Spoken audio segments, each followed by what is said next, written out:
Hi guys, welcome back to my channel. If you're new here, please don't forget to subscribe. Thank you so much to all my organic subscribers who stick with me. I'm really happy and I'll keep going. Well, it's been 2 weeks since I last uploaded a video here on my channel. As you can see, the title of this video, I became pregnant. I didn't have a lot of symptoms.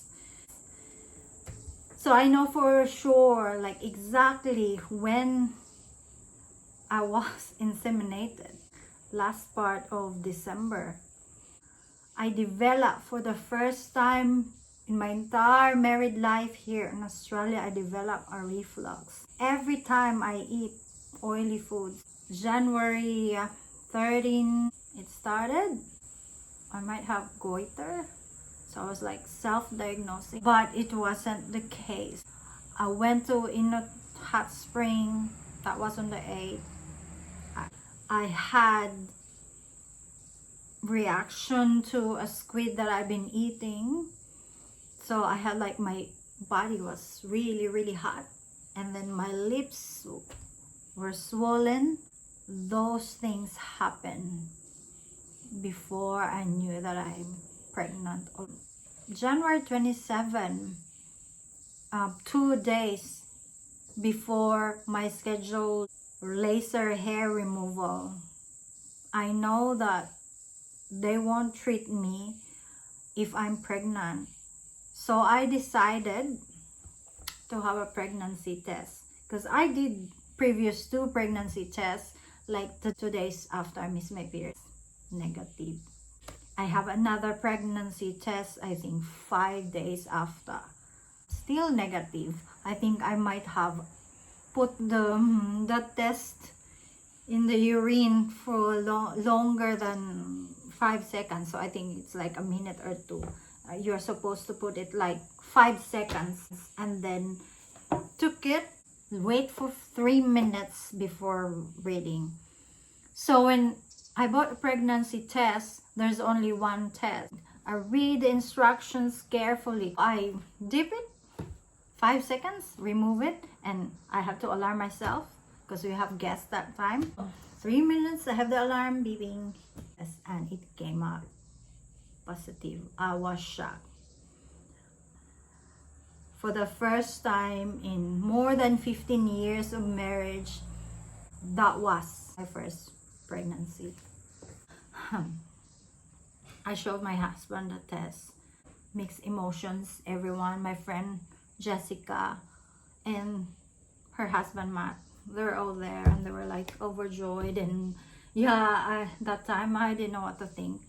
Matt managed to take a photo of me and my husband's reaction for privacy purposes. My husband didn't want to reveal how we get pregnant because it's not natural, so I'll leave it at that. That afternoon I had a doctor's appointment and she confirmed that I'm pregnant. She wanted me to have a dating scan, but I know for sure that time, 1 month. I don't know about the gestational age, I don't care about that, but the thing from the insemination to when I saw the doctor, I knew it was 1 month. Called them yet because I think it was still early, but they rang me. I went in, did the February 4, no heartbeat. So I was like, yeah, it's too early. I think the baby hasn't been formed. It's still blood.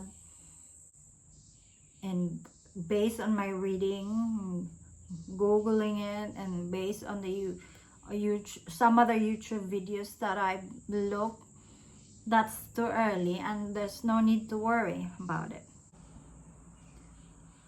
I had spotting. I was gardening, and that day around midday, so brownish color. Must be implantation bleeding, and I had a slight stomach ache on the left side.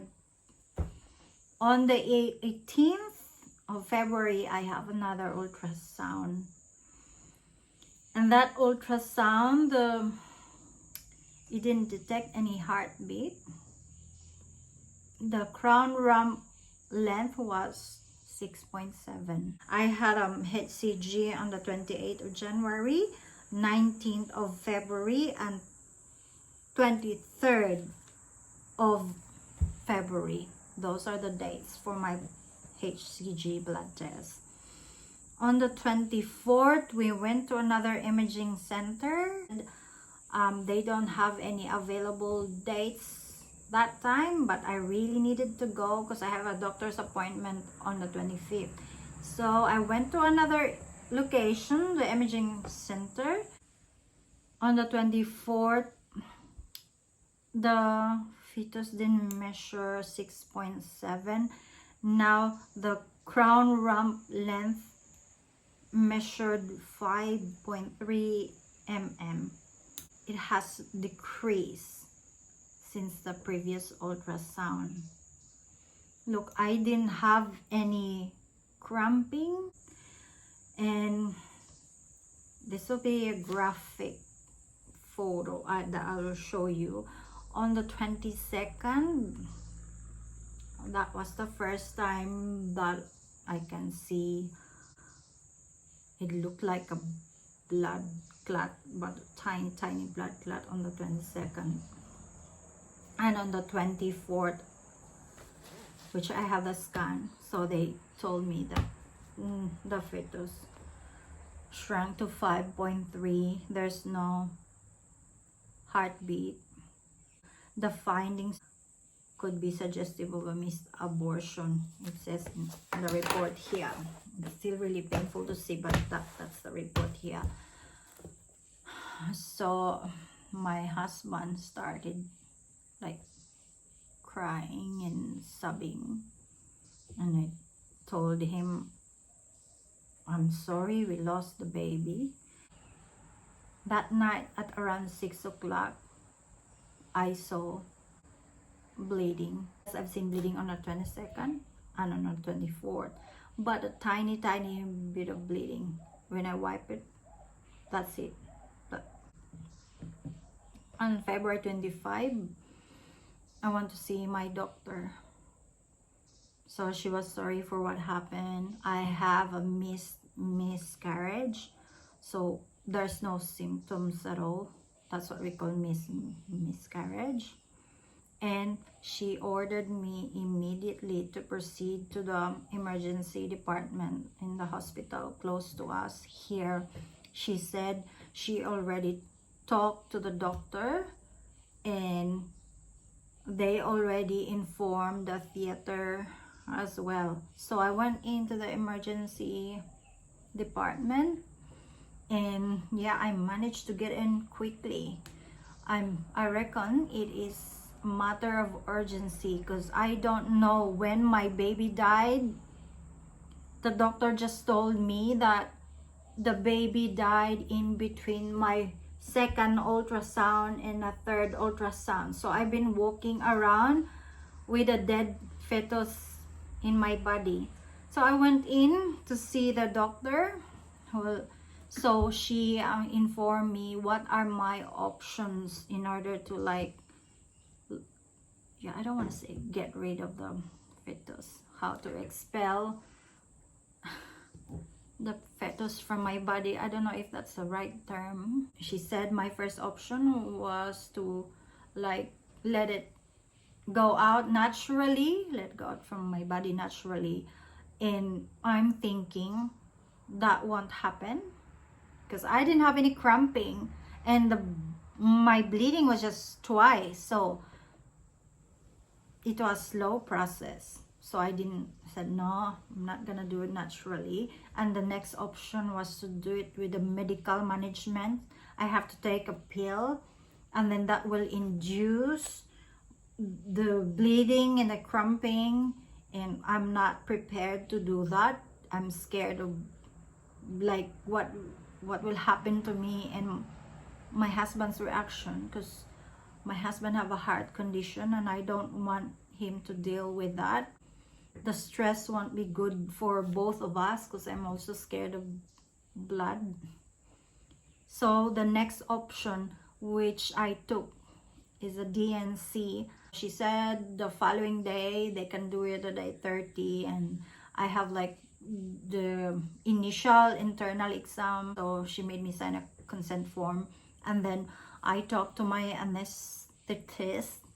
He asked me a lot of questions regarding if I'm allergic to any medication, if I have a reaction with the anesthesia, and I said I don't have any reaction to anesthesia. So on the 26th, the following day, I went in and I didn't even bring any valuables, just myself, some undies and napkin.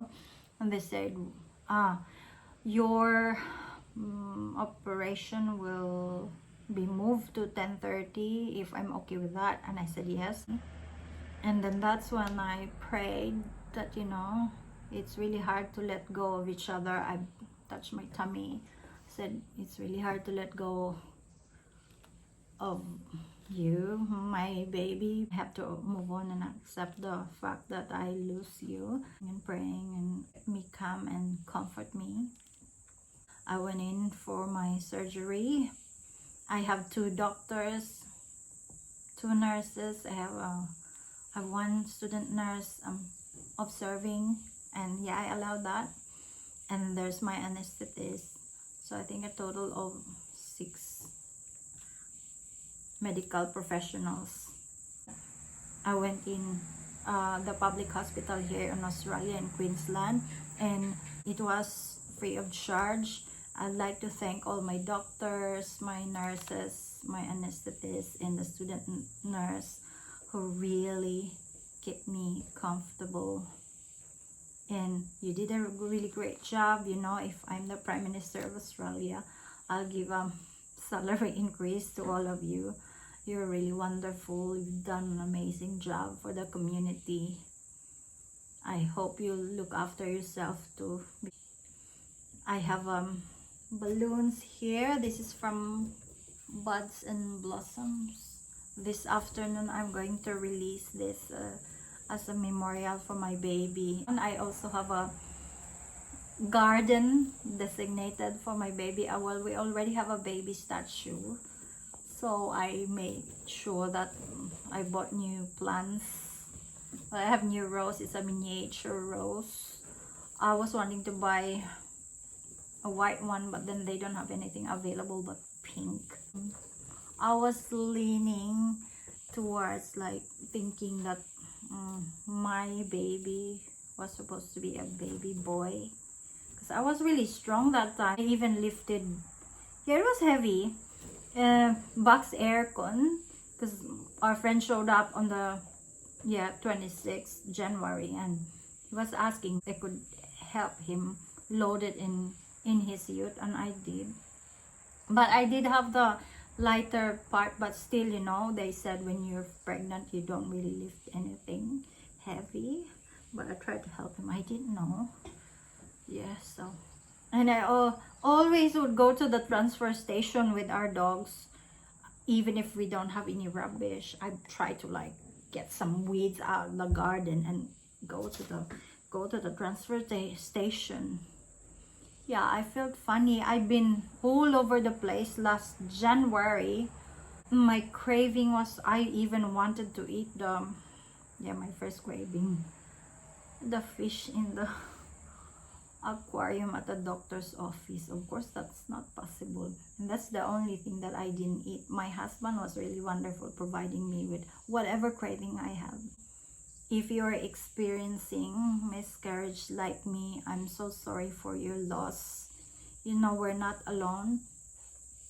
I receive lots and lots of messages from my friends and family all over the world, and some of them experience miscarriage on the first trimester, and even one of my sisters experienced miscarriage before having her youngest daughter. So it could happen to anyone.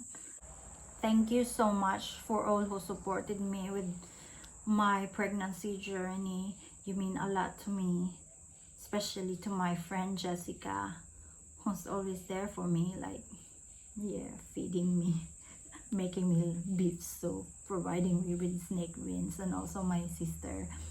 They were really wonderful, providing me with all the green veggies. I know life must go on, but for now I find it really hard. One day in time it will get better and I can move on from this experience. I'm thankful for my baby as well. That,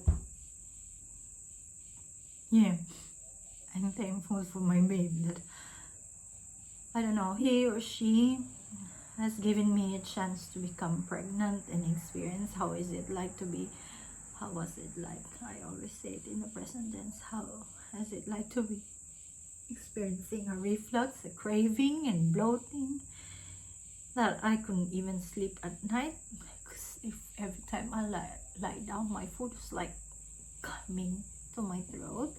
Thank you so much. I love you all. Hope to see you in my next video. Comment or like my video. Thank you. Take care of yourself.